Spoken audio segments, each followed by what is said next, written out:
साक्षात् परब्रह्म तस्मै श्री गुरुवे नमः। गुरुर्ब्रह्मा गुरुर्विष्णु गुरुर्देवो जनेश्वरा गुरुर्साक्षात् जनार्दन स्वामी तस्मै श्री ओम जनार्दनाय नमः। शरणं ध्यानं स्तुति सर्वमंगलमांगल्ये शिवे सर्वार्थ साधिके शरण्ये त्र्यंबके गौरी नारायणी नमस्तुते। ध्यानमूलं गुरु अनुरति पूजामूलं गुरु पद मंत्रमूलं गुरुर्वाक्य मोक्षमूलं गुरु कृपा। पूजा सत्यं मंत्र सत्यं सत्यं देवं निरंजना गुरुर्वाक्य सदा सत्यं सत्यमेकं परं पद। अन्यथा शरणं नास्ति तमेव शरणमः। तस्मात् कारुण्य भावेन रक्षि रक्षि महेश्वर। नमः पार्वती पते हर हर कृष्ण भगवान की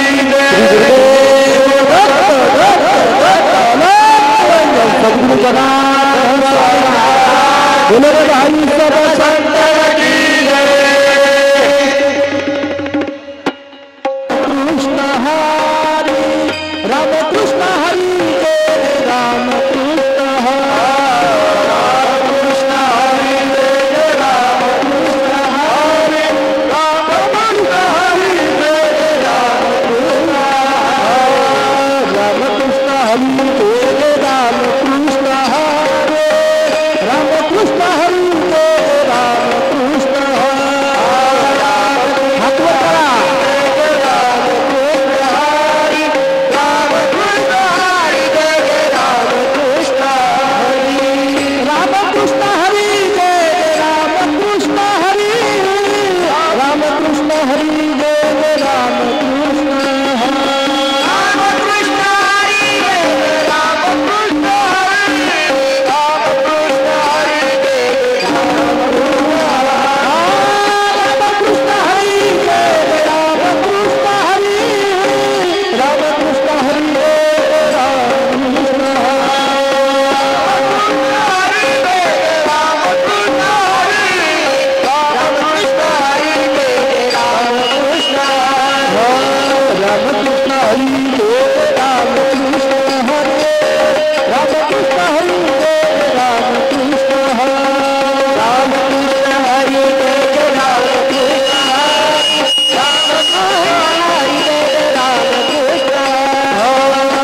शिव महापुराण शिवस्वरूप राष्ट्रसंत सद्गुरू बाबाजींच्या कृपा आशीर्वादाने चालत असलेल्या गेल्या 3 दिवसापासून खऱ्या अर्थाने या ठिकाणी नामयज्ञ सोहळा महामुनी अगस्ती महाराज मंदिर वर्धापन दिनानिमित्त खऱ्या अर्थानं वर्ष 8वं आहे आणि या 8व्या वर्षामध्ये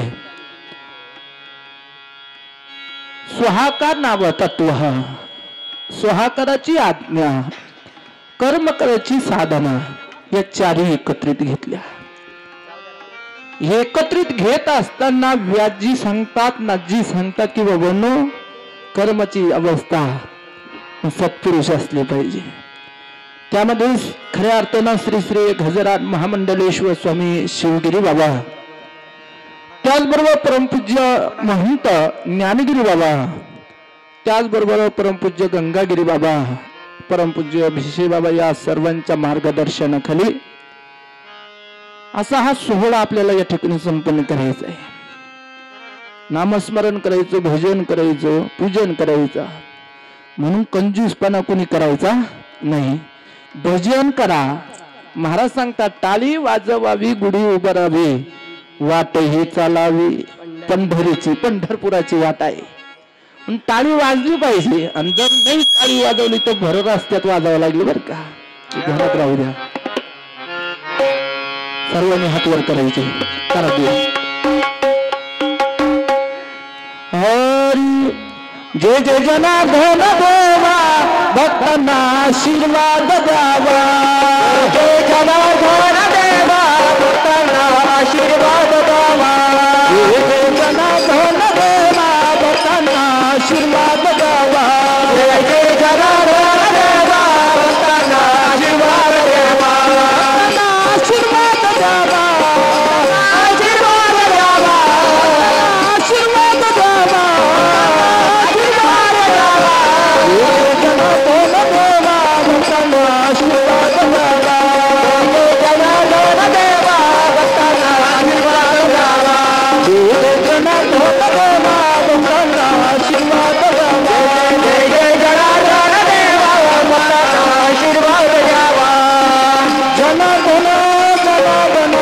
सद्गुरु स्वामी जनार्दन, जनार्दन जनार्दन, सद्गुरु स्वामी जनार्दन, जनार्दन जनार्दन, सद्गुरु स्वामी जनार्दन, जनार्दन जनार्दन, सद्गुरु स्वामी जनार्दन, सद्गुरु स्वामी जनार्दन, सद्गुरु स्वामी जनार्दन, सद्गुरु स्वामी जनार्दन, सद्गुरु स्वामी जनार्दन, जनार्दन जनार्दन, सद्गुरु स्वामी जनार्दन, जनार्दन जनार्दन, सद्गुरु स्वामी जनार्दन, जनार्दन जनार्दन, सद्गुरु स्वामी जनार्दन, जनार्दन सद्गुरु स्वामी जनार्दन. सद्गुरु जनार्दन स्वामी महाराज की जय.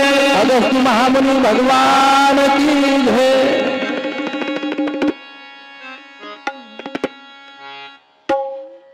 गळ्याची साधना, रुद्राक्षाची तत्व, महिना जाणता पर्वकाळ.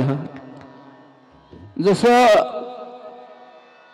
चालत असला हा शिव महापुराण आणि या शिव महापुराणामध्ये खऱ्या अर्थानं काल आपण बघितलं भगवान शिवजी आहे, सती माता आहे.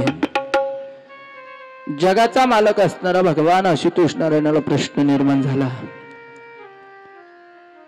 का. महाराज सांगतात की बाबांनो अंगी विभूती सुंदर,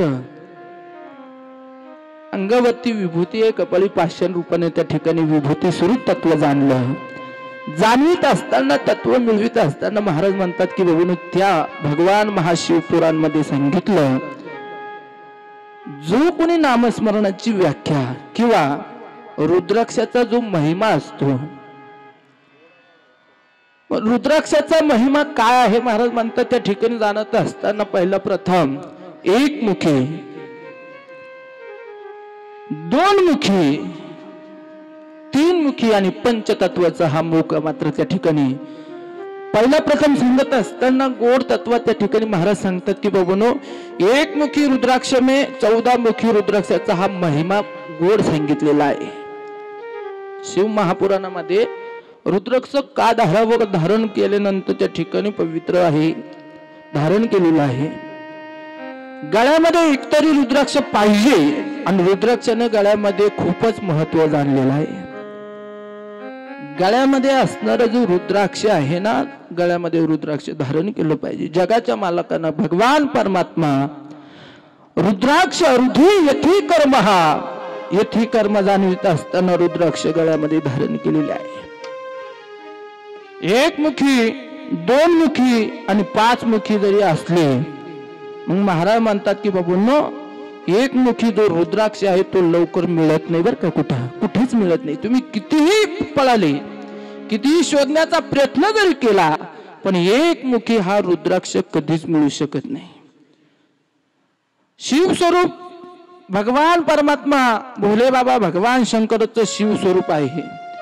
ज्याला जो एक मुख, खऱ्या अर्थाने महाराज म्हणते एक मुखी जर रुद्राक्ष मिळाला असेल, स्वरूप मात्र भगवान भोले बाबाचं स्वरूप आहे आणि स्वरूप जाणीत असताना मिळाला तर खूप भाग्यवान आहे बर का. मिळालाच कदाचित तर खूप भाग्यवान आहे. तो भक्ती देतो आणि मुक्तीही देतो. फायदा देत असताना महाराज म्हणतात तिथं मुक्ती आहे, फायदा आहे भक्ती स्वरूपाला. आणि खऱ्या अर्थानं पुढे जात असताना दर्शन आणि ब्रह्मतत्वाचं पातक नष्ट करणारा हा एकमुखी रुद्राक्ष, एकमुखी रुद्राक्ष.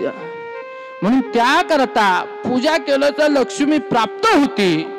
जी मनामध्ये इच्छा असेल, जेही मनामध्ये इच्छा असेल, ती मनामधली इच्छा मात्र एकमुखी त्या ठिकाणी असणार रुद्राक्ष ती आपली व्याकुळ रूपानं वाट बघतो. एवढंच नव्हे, जी इच्छा असेल ती पूर्ण तत्वाला नेणारी रुद्राक्ष तत्व हा जाणते. मग एकमुखी रुद्राक्ष सर्वात श्रेष्ठ रुद्राक्ष आहे. ज्यांना त्यांना भगवान शंकरांना आपल्या सोबत आणि खऱ्या अर्थानं साक्षात रूपात त्या ठिकाणी दिलेला आहे. जात असताना भगवान महाराज म्हणतात की बाबूंनो, जसं कैलासामध्ये शंख सुद्धा बम बम बोलू लागलेला आहे, हे की नाही. एवढंच नव्हे, महापर्वणी जाणली आणि पर्वणीमध्ये जात असताना महाराज म्हणतात, कुंभनगरीमध्ये जात असताना जिकडं पाहावं तिकडं बम बोले बम बोले. मग का बम बोले? नंतर महाराज म्हणतात त्या ठिकाणी भगवान शिवजीचा अधिष्ठान मानलं. आणि ते सांगत असताना महाराज म्हणतात, सर्व कर्म इंद्रियाची साधने, कर्म इंद्रियाची साधना झाली. एवढंच नव्हे तर महाराज गोड सांगता, बम बम बोले बम बम बोले बम बम बोले बम बम बोले बम बोले बम बम बोले बम बम बोले बम बम बोले. शंख बोले बम बम बम बोले, शंख बोले बम बम बोले, शंख बोले बम बम बोले, शंख बोले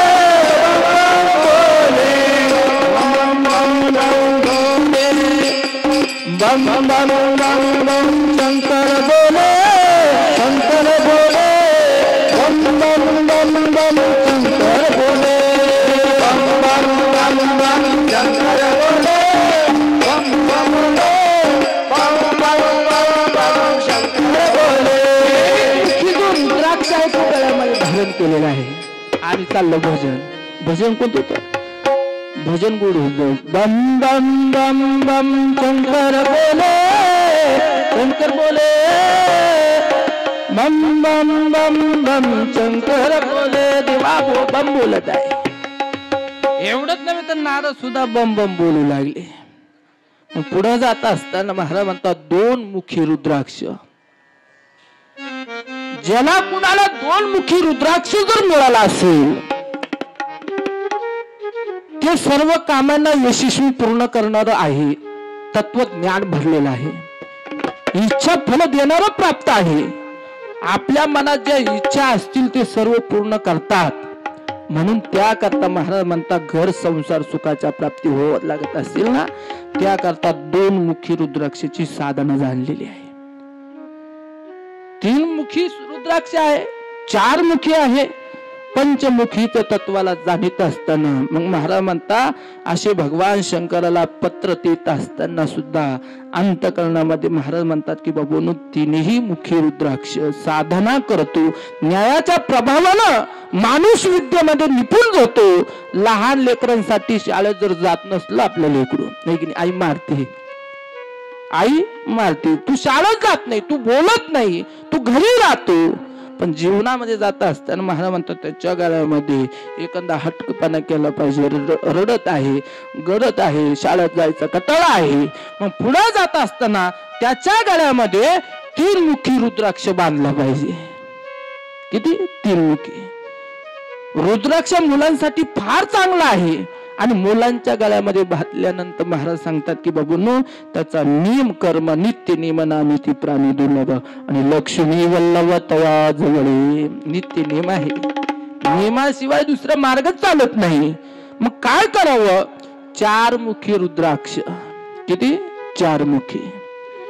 चतुर्विद्येची साधना, चतुर्विद्याचं साधन मानलेलं आहे. त्याच्या पूजनानं नरहत्येचं जे पातक नाहीसं होतं. महाराज म्हणतात 4 मुखामध्ये महाराज आपण जर त्या ठिकाणी जात असताना ना कळत आपल्या हातातून गोहत्येचं पातक झालं असेल, आपल्या हातातून कर्म अवस्थेची साधना झाली असेल आणि साधना करीत असताना महाराज म्हणतात जर आपल्या हातातून गोहत्येचं पातक झालं असेल ना, मग याच्यातून मुक्त होण्याकरता त्या ठिकाणी 4 मुखी रुद्राक्ष फार महत्वाचं आहे. किती? 4 मुखी. नाहीसं होतं, कधी कधी हत्या होते, कधी नाहीसं करत. त्या गोड सांगितलं रुद्र स्वरूपाचा 5 मुखी तिथं रुद्र स्वरूपाचा अवतार मिळवलं, कार्य मिळवलं, फल देणार प्राप्त. हा सर्व परिधान करिता प्रत्येकाजवळ रुद्राक्ष असला, पण 5 मुखी गौरी शंकर जगाचा मालक त्याच्यामध्ये बसलेला आहे, जगाचा देव त्यामध्ये बसलेला आहे. म्हणून 5 मुखी रुद्राक्ष.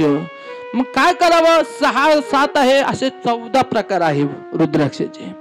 एवढं करीत असताना महाराज म्हणतात की बाबांनो 6 मुखी कार्तिक स्वामी पशी जवळ बसलेले बर का. किती? 6 मुखी रुद्राक्ष बघण्याकरता तुम्ही रुद्राक्ष भेटतो की कोणी रुद्राक्षाची माळ घालतात, परंतु नियम आहे त्या ठिकाणी भगवान शंकराला बेलपत्र कसं आणि कशा स्वरूपानं वाहून कोणती पूजा केली पाहिजे, कोणती पूजा केली पाहिजे. महाराज गोड सांगता बेलपत्रिका तांदूळ दोन्ही आना बरोबर अभिषेक शंभूवरी. देवावरती अभिषेक आहे, बेल आहे, पत्रिका आहे, तांदूळ आहे. या दुधाच्या कावडी, या दुधाच्या कावडी, दुधाच्या कावडी, कावडी दया दुधाच्या कावडी. अभिषेक शंभूवरी, अभिषेक शंभूवरी, दया दुधाच्या कावडी, दया दुधाच्या कावडी,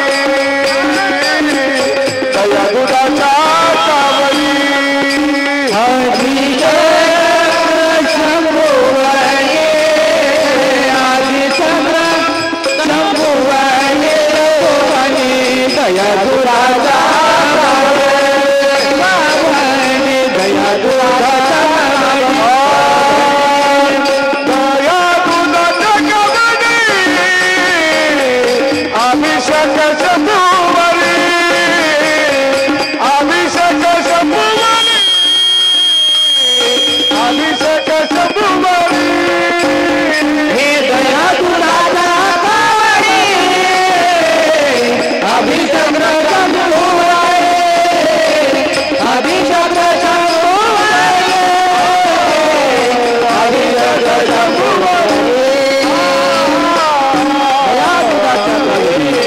अभिषेक शंभूवरी.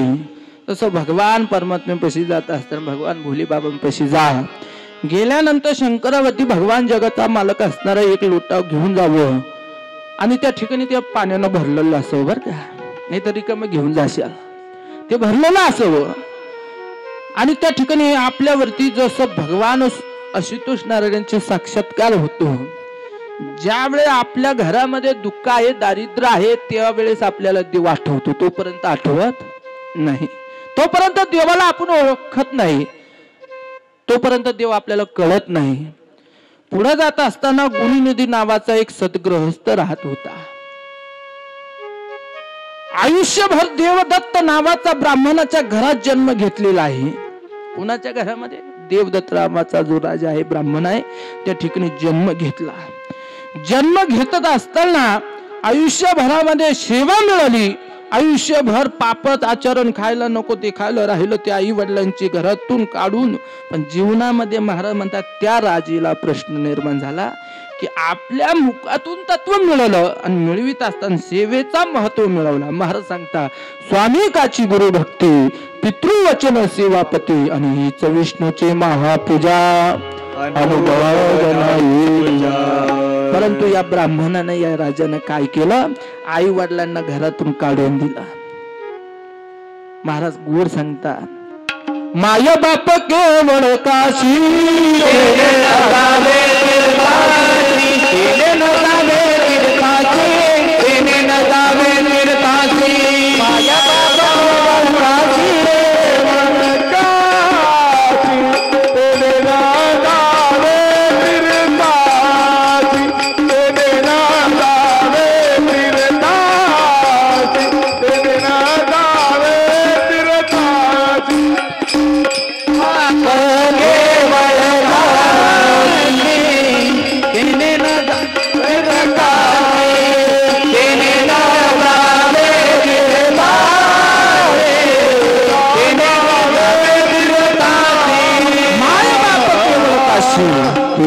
जावे तीर्थाशी. आणि देवदत्त राजाचा जो राजानं आपले आई वडील घराच्या बाहेर काढलेले आहे. आई वडील घराच्या बाहेर काढलं, आयुष्यभर पाप केलं आणि त्या पापाचा घडा भरण्याकरता खऱ्या काही राहिलं नाही. आई वडिलांना घरातून काढून दिल्यानंतर मुलगा काय करीत आहे? मुलगा कोणत्या स्वरूपाची प्राप्ती मिळवित आहे? जन्माला आला नाही तरी त्याग करावाच लागतो. महाराज म्हणतात जन्मही मिळालेला आहे, त्याग केल्यानंतर त्याचा आणि मग तत्व जाणीत असताना कुठेतरी भगवान शंकराच्या मंदिरात तिथं जाऊन बसावं. प्रत्येक जण बोलू लागला अरे एवढा तू ब्राह्मण कुळामध्ये जन्माला येत असताना सुद्धा आयुष्यकाळाची साधना मिळवित असताना शेवट तू काय केलं? ब्राह्मण कुळामध्ये जन्म येत असताना आणि आई वडिलांना घराच्या बाहेर काढलं. आई वडिलांना घराच्या बाहेर काढलं कशा करता? जिने जन्म दिला तुझला, लहानचं मोठं केलं. रे तुझला हरला मोठा केला, तिने जन्म दिला रे तिजला हरला मोठा केला, तिने जन्म दिला तुझला तिजला मोठा केला, तिने जन्म दिला तुझला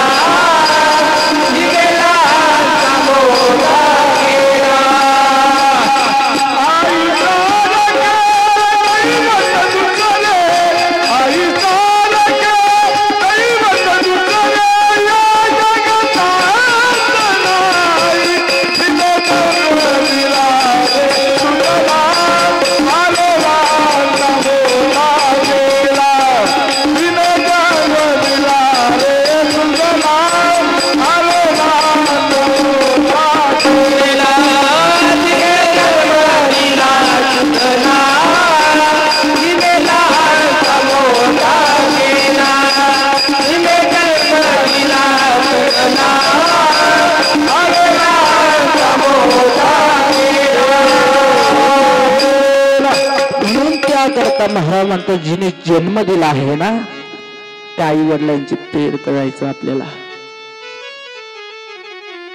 मिळवीत असताना कर्मज्ञान मिळवीत असताना महाराज म्हणता बाबू या जगामध्ये दोन जगाचा मालक आपल्या घरामध्ये बसलेला आहे. आई साहेब रुक्मिणी माता आपल्या घरामध्ये आहे. हे दोन तीर्थ सोडलं तुम्ही कुठेही जा तुम्हाला देव दिसणार नाही. पण जगद्गुरु तुकोबाराय म्हणता अरे घरचं जे दैवत आहे ना त्यांची सेवा करा. तसं देवदैत्य नावाचं तत्व करीत असताना देवदत्त नावाचा राजाला प्रश्न निर्माण झाला. आयुष्यभरामध्ये सेवा केली, सेवेचं फळ मिळता क्षणी सुद्धा काय केलं, आपल्या हातातून कोणतं पाप झालं की आई वडिलांना आपण घराच्या बाहेर काढून दिला. ज्यावेळी आई वडील घरातून बाहेर पडले त्यावेळी तर खऱ्या अर्थानं महाराज म्हणतात सर्व दारिद्र्य घरामध्ये आली बर का. खायला काही राहिलं नाही कुठल्याही प्रकारचं, पण त्याग, याचा त्याग होता. मग कुठेतरी जावं लागेल. जेवढा आपल्या हातातून पाप झालेला आहे त्या पापाचं त्या ठिकाणी नायनाट होण्याकरता मग एक काम कर, शिव भगवंताच्या मंदिरामध्ये जा आणि तिथे गेल्यानंतर मग काय करा, नामस्मरण करा. गेल्यानंतर मंदिरात गेलेला आहे तिथे कोणीतरी नैवेद्य आजही टाकता नैवेद्य देत असता, वाहिला होता. त्याला वाटलं एवढं तरी खाऊन आपलं पोट कसं बस तरी भरलं पाहिजे. मग देवा बसले जे नैवेद्य आहे तो नैवेद्य उचलायचा आणि तू भाषण करायचा. आपला पोट भरू लागला. दिवसेंदिवस निघून गेले. एका रात्रीचा अंधार काळ खूप त्या ठिकाणी भगवान भोले बाबाच्या मंदिरामध्ये त्या ठिकाणी अंधार पडलेला होता. आणि त्याच्या मनामध्ये प्रश्न निर्माण झाला, आपण रोज नित्य कर्माने या ठिकाणी येतो, जेही निवेद असेल आपण भोले बाबाचं तो निवेद प्राशन करतो आणि भोले बाबा मात्र या ठिकाणी अंधारा स्वरूपामध्ये आहे. मग काय करावं, दिसाना काही इकडं तिकडं बघत असताना महाराज तिथं त्याला काही दिसू नाही लागलं. इकडं पाहावं तिकडं पाहावं काही दिसू शकलं नाही. मग काय करावं, ती दिवसानं काही केलं ना, आपल्या धरत शर्ट रूपाला महाराज म्हणतात धरला जो शर्ट आणि त्या शर्टाला त्या ठिकाणी प्रकाशाची प्राप्ती मिळवली. प्रकाशाची प्राप्ती तेवढा महाराज म्हणतात तेवढ्या वेळामध्ये भगवान शंकर भगवान परमात्मा प्रगट झाले. आणि प्रगट झाल्यानंतर त्या सांगितलं, रे दिवा लावला, खऱ्या अर्थानं भाग्य उदयाचं तुझं ठरलेलं आहे, तू तरी दिवा लावायला या ज्या पृथ्वी म्हणून महाराज म्हणतात कितीही मंदिर बांधा. मंदिर बांधता येतं, मंदिर बांधणं सोपं आहे, पण मंदिरामध्ये जो दिवा बत्ती चालली नाही तर त्याचा उपयोग होत नाही, होतच नाही. म्हणून मंदिर बांधणं सोपं आहे, तिथं सेवा झाली पाहिजे, कर्म मिळालं पाहिजे. आणि मग त्यावेळे राजाला प्रश्न निर्माण झाला का आपण या ठिकाणी काहीतरी केलं पाहिजे. दिवा लावला, तू एवढा भोळा देव आहे की इतकं भोळा जाणत असताना महाराजांना तो दिवा लावला होता. दिवाला उपदेश केला फक्त काय, दुसरं काही नको, देवा तुझ्यापासून घेतलेलं जे नैवेद्य, तुला पाशाल केलेलं जे नैवेद्य, ते नैवेद्य घेतले. त्या ठिकाणी भूक आणि तहान भूकला भागू लागलो. तहान आणि भूक स्वरूपाला भागवत असताना महाराज त्या ठिकाणी सांगितलं, जा कोळीचे तत्व मिळते असताना त्या ठिकाणी भगवान महादेव तुला प्रसन्न आहे. व्यासजी सांगता भगवान महादेव तुला प्रसन्न आहे, काय मागायचं ते मागून टाक. महाराज म्हणतात बाबांनो इथपर्यंत, कारण का जीवनामध्ये तेल जळे आणि विघ्न टळे, म्हणून त्याकरता दिवाला नित्यकर्मानं दिवा लावला पाहिजे बर का. भगवान शंकराच्या मंदिरात दिवा लावतो त्याला कधीच दारिद्र्य येत नाही. नित्यकर्मानं जगाचा मालकापाशी जो दिवा लावतो त्याला त्याच्या घरामध्ये दारिद्र्य कुठल्याही प्रकारचं राहत नाही. म्हणून मनोरथ पुरविता पुरविता त्या ठिकाणी महाराज म्हणतात तो दिवा लवित असताना महाराज म्हणतात पडता प्रकाश युनीचा ध्वनीचा फासा तुटेल कर्माचा हीच जनार्दनाचा तुची पुरविता मनोरथा. अरे मनोरथ पुरवलेला आहे, म्हणून जे मनोरथ पूर्ण करणारा आहे ना त्यानंतर त्याला लोकांनी धरलं, लोकांनी बघितलं, अरे या ठिकाणी चोर आहे, चोर आहे. आणि चोर चोर म्हणता म्हणता त्याला समोर आणलं आणि सांगितलं, अरे तू बसल्या काही दिवसांनी या ठिकाणी भगवान शंकराच्या सांगितलं तत्व जर तेल आहे यामाचा नाहीनं तो होतो आणि यात कर्म करीत असताना तू चोरी करीत आहे. लोकांनी त्याला घट्ट पकडलं आणि लोकांनी घट्ट पकडल्याबरोबर सांगितलं तू चोर आहे, पण मनामध्ये व्याकुळ होत असताना रे मी चोर नाही.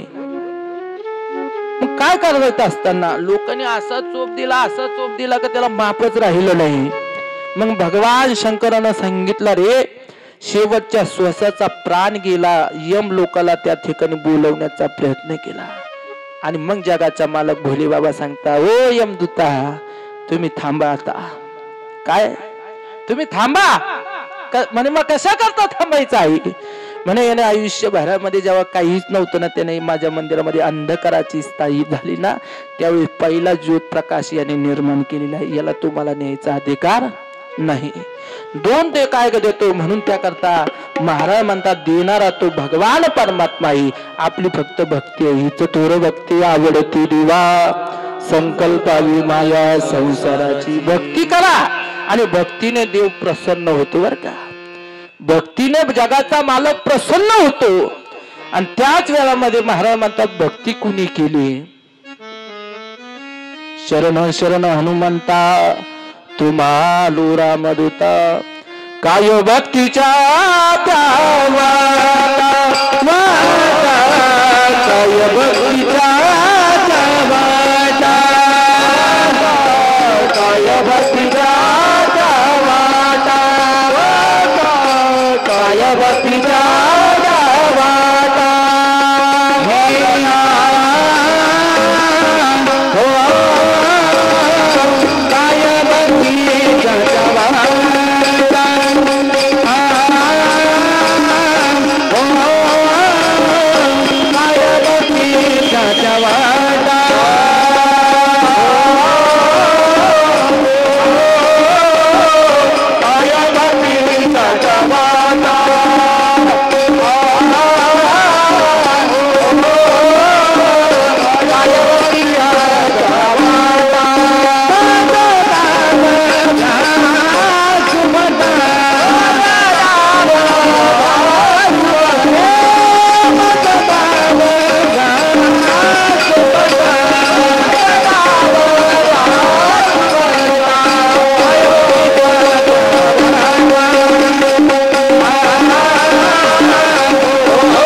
दावया सुबटा.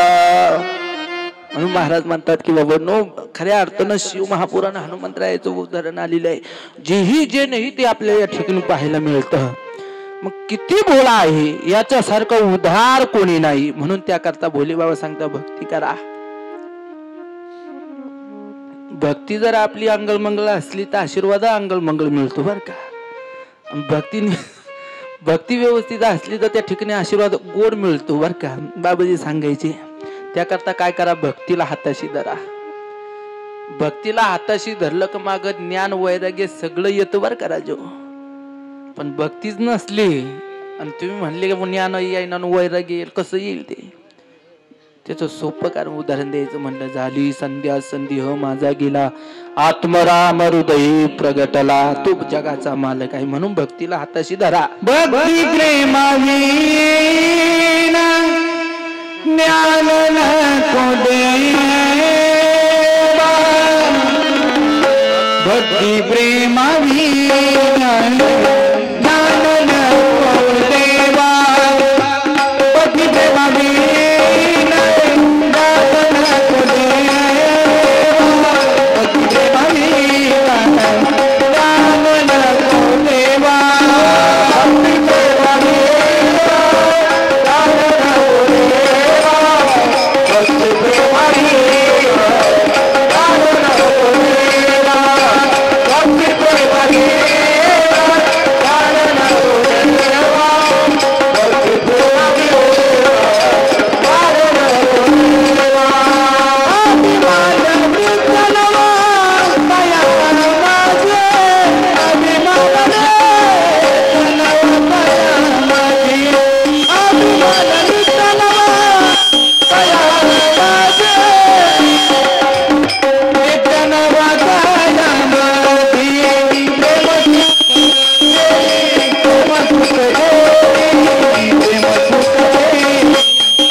भक्तीला हाताशी धरलं पाहिजे.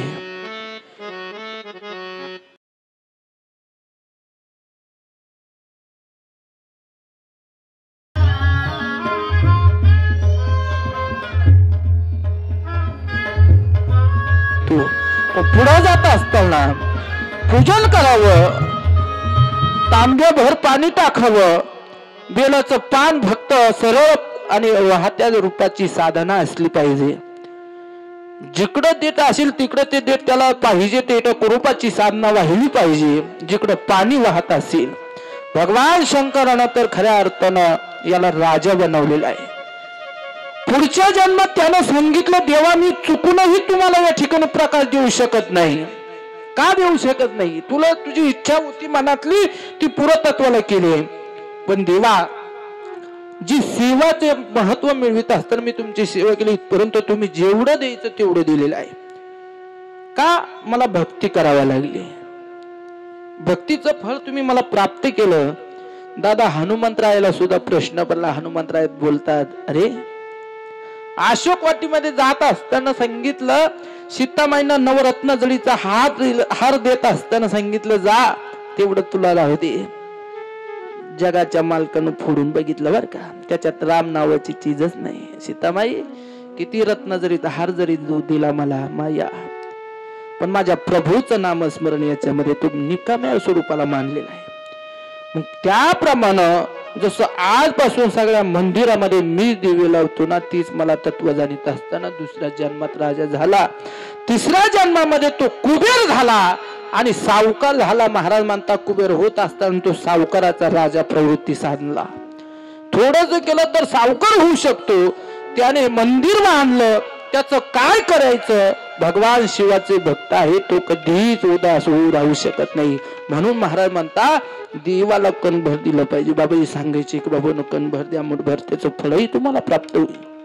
मग श्रीमंत बनवतो देवानं त्याचं भक्त जर रेल्वे जाणत असताना महाराज म्हणतात देवाची साधना भक्ताशी जाणा जी जी ही उदास आणि गेली आश पाश निवडून या. मग रावणाला सोन्याची लंका देऊन टाकली होती. पार्वती मातेच्या सांगण्यावरून देव किती चतुर आहे. सोन्याची लंका ही देव रावणाला मिळाली. रावणाला तर म्हणून महाराज म्हणतात घर बांध, बंगला बांध, पूजाला त्या ठिकाणी ब्राह्मण म्हणून, पण रावणाला बोलवलं आणि तो जो मंत्र म्हणायचा भगवान शंकर तेरे खुश आणि स्तुती केल्यानंतर तो भोळा आहे, थोर आहे. मग रावण किती चांगला असला पाहिजे. जाणत असताना तुला काय पाहिजे, काय हवं, तुला काय सांगितलं, एवढं जर सुंदर बंगला तू दिला आहे देवा, मला दुसरं काहीच नको. मग एक काम करा, देवा जगाचा मालक तुम्ही या ठिकाणी बसलेला आहे, मला कुठलंही प्रकट फक्त काय कर, मला पार्वती लागते. कोणा म्हणावं? रावण. आणि देवानं सांगाव जा घेऊन जा. आता कोणी म्हणाल का तुम्ही घेऊन जा? आणि जो म्हणला तो तिकडं ते खाऊन मोकळा. म्हणून जगाचा हा मालक इतका भोळा आहे. शिव भोळा चक्रवर्ती त्याची पाय माझी चित्ती वाची वनता शिवनाम तया नवाधिकृत का. म्हणून महाराज म्हणता या संत महात्म्यांनी सुद्धा उद्धार केलेला आहे. बाबाजी त्या ठिकाणी प्रवचन जर असलं तर बाबाजी सांगायचे की बाबूने धर्म करा, धर्म करा, तेने देवीतील घरा धर्म पांडवांनी केला अंगी देवरा विला. एवढंच नव्हे तर बाबाजी गोड बोलायचे. बाबूंना जर बाबाजींचं प्रवचन चाललं तर काही मस्त मदिरा पान करून त्या ठिकाणी यायचे आणि बाबाजी बोलायचे दादा हो मदिरा पान करणं हे चांगलं नाही, चांगलेच काम नाही. एकला विचारलं बाबा तू माळ घाल, माळ घाल, माळ घाल. बाबाला सांगितलं बाबाजी माझा अजून मनच भरत नाही, मी माळच घालू शकत नाही. बाबा म्हणे तुला टिपड्यानं प्यायची तेवढी पिये, तुझ्या मनाची इच्छा झाली ना मग एक काम कर, तुला जेवढी घ्यायची तेवढी घेऊ शकतो. त्यानंतर एक ना एक दिवस तुझा उद्धार निश्चित होणार आहे. कशा स्वरूपानं? महाराज म्हणता खेडोपाडी बाबाजींनी जावं आणि बाबाजी गोड सांगव काय जन बाबानी लागली गोडी, दादा लागली गोडी, दारूनी बाटली खोटी पडी, बाबा सोडली पडे लागली गोडी, दारूनी बाटली पडी, मला गोडी पडी. जन बाबानी लागली गोडी, बाबा लागली गोडी, दारूनी बाटली खोटी पडी, दादा सोडली पडे. बाबानी लागली गोडी, दादा लागली गोडी, दारूनी बाटली गोडी पडी, दादा गोडी पडी. आम्हा गावना बाबा उना प्रवचनाला जाना पडा, बाबा जनाला जाना पडा, प्रवचनाला जाना पडा, बाबा जाना पडा. दारूनी बाटली खोटी पडी, दादा सोडली पडी.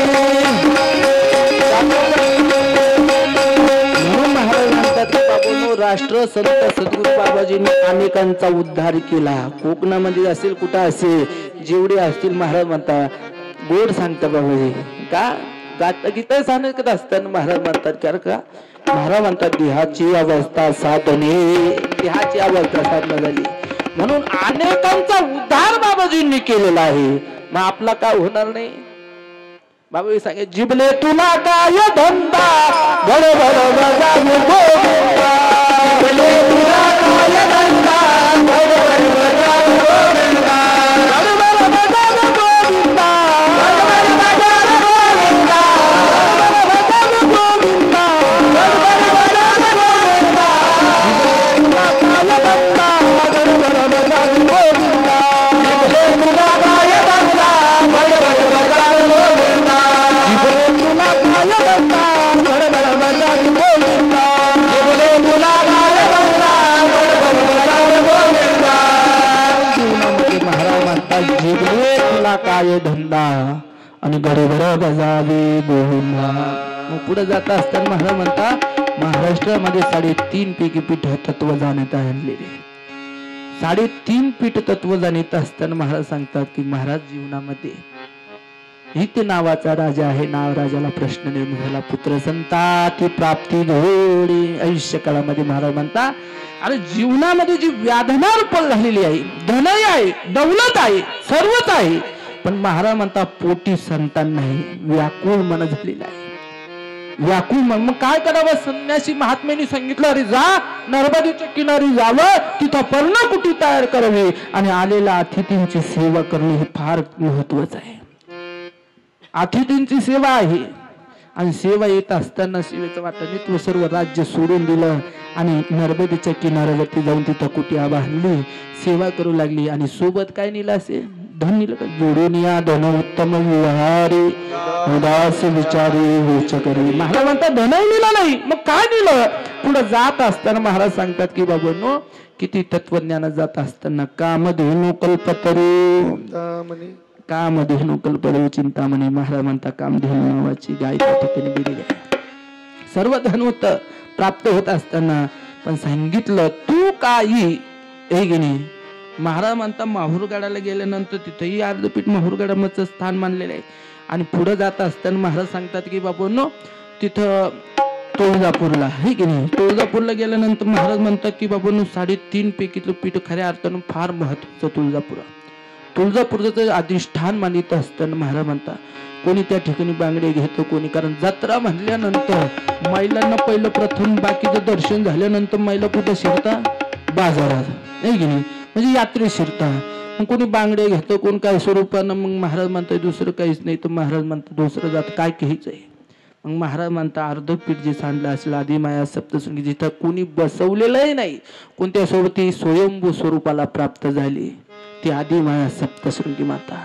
आणि माहूरगडावरती महाराज म्हणतात की बघून आईला चोळी आहे पातळ आहे सर्वच घेतलेलं आहे नित्यकर्माची साधन करीत असतात. महाराज म्हणतात माहूरगडाला ग माहूरगडाला तू वासो माहूरगडाला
आणि जाणार असताना पुढे जावं. अरे जा तू त्या ठिकाणी सेवा कर, सेवेचं फळ मिळव आणि एक ना एक दिवस ती आदी माया जगदंबा परमांबा त्या ठिकाणी तुला तुझ्या पोटी जन्म घेणार आहे. आणि ती दुसरं गोष्ट नाही आदी माया, तू काही तुळजा भवानी. आणि पुढे जात असताना सांगितलं जा आई भवानी तुझ्या कृपेने तारसी भक्ताला तुझी बाबली संकटाला आई कृपा करी माझ्यावरी राजावी तो राग सारी आई कृपा करी माझ्यावरी राजावी तो राग सारी आज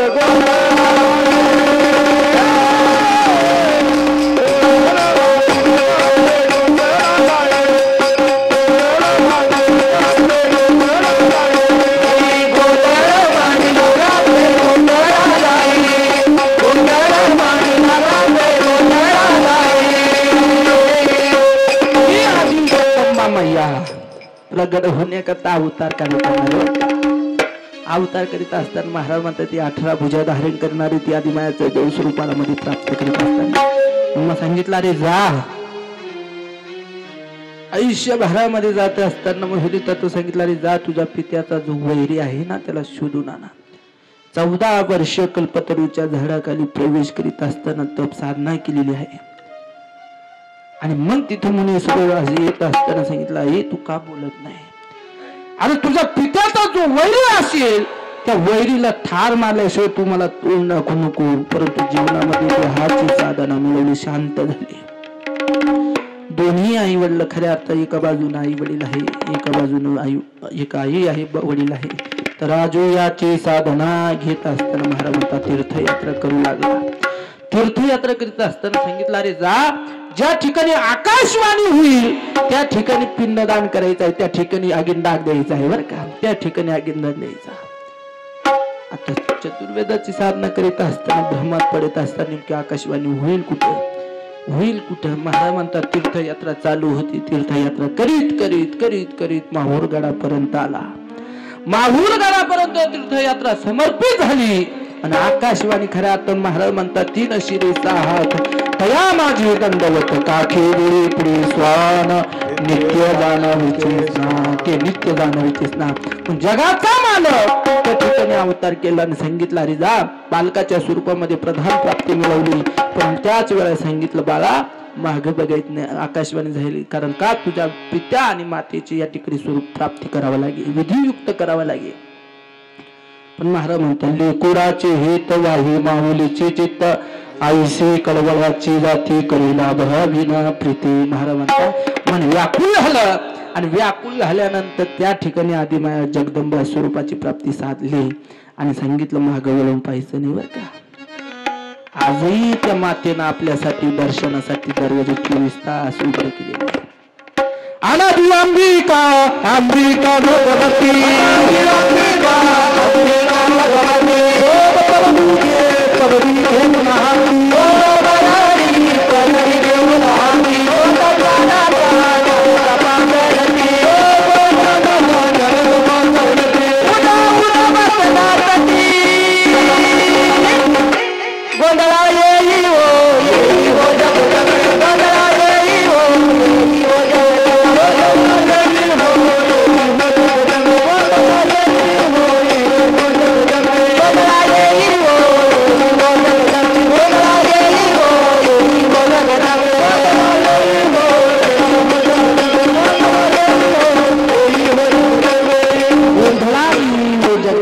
आदिमाया स्वरूप अवतार केलेला आहे. म्हणून त्याकरता महाराज म्हणता परनिंदा परश्री तत्व जाणीत असताना ते एक माता भगिनी बहिणी प्रमाण म्हणा ऐकणे त्यांच्यामध्ये आईचं वंश भरलेला आहे. जगदंबा परब्रह्म अंबाच्या स्वरूपाची प्राप्ती मिळवलेली आहे. म्हणून त्याकरता महाराज म्हणतात की बाबा काय करा जीवनाची साधना मिळवली. आणि मग महाराज सांगतात श्री कृष्ण गोविंद हरे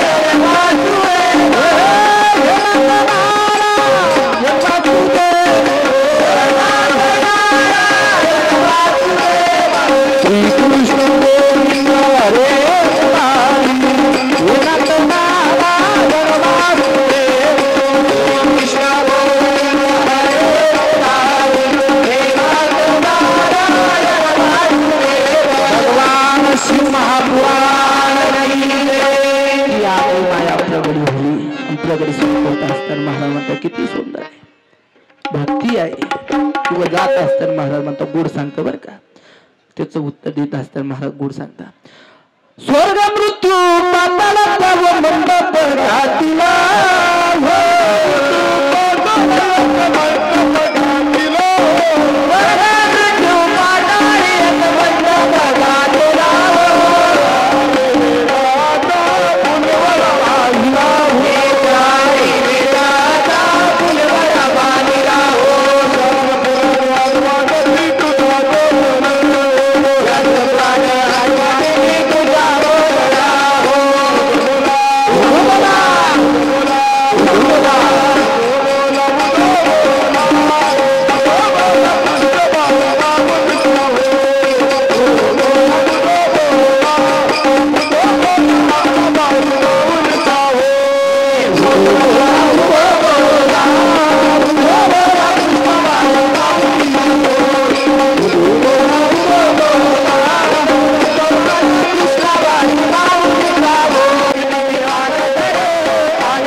शिवाय नमः शिवाय हर हर बोल नमः शिवाय शिवाय